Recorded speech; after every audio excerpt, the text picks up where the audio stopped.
আসসালামু আলাইকুম, welcome back to Fatema mini blogs. আজকে আমি আপনাদের স্প্রিং রোল বানানো দেখাবো। কিভাবে বানালাম দেখেন। আমি দুটি আলু নিয়েছি। আলু দুটিকে পরিষ্কার করে নেব। পরিষ্কার করে নিয়ে দুটি কাঠি নিয়েছি। কাঠি দুটি আলুর ভিতরে ভরে দিব।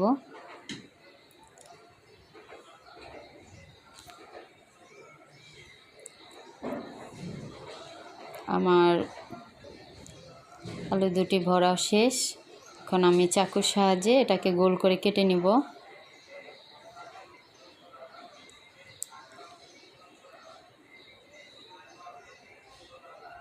এভাবে গোল করে কেটে নিতে হবে, যাতে আপনার আলু যেন একবারে ভাগ না হয়ে যায়, আলুর সাথে আলু লেগে থাকে। এভাবে গোল করে নিতে হবে।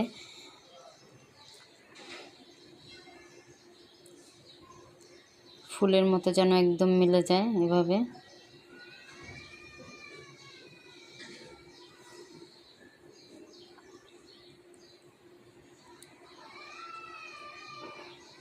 আমি এখন মশলা তৈরি করে নিব। এখানে আপনার বেসন দিয়েছি, চালের গুঁড়া দিয়েছি, আটা দিয়েছি, একটু মরিচ দিয়েছি, হলুদের গুঁড়া দিয়েছি, লবণ দিয়েছি স্বাদ মতো।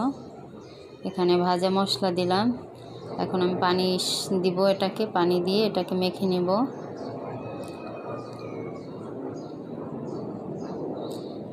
মাখাটা একদম পাতলাও হওয়া যাবে না আর একদম ঘন হওয়া যাবে না, এভাবে করে নিতে হবে। তারপর আমি আলুর সাথে মেখে নিলাম।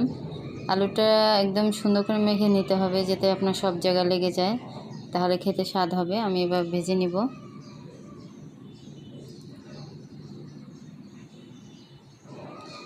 একটু আস্তে আস্তে ভাজলে আলুটা ভালো করে সেদ্ধ হবে, খেতেও টেস্ট হবে, আপনার স্পাইসি হবে।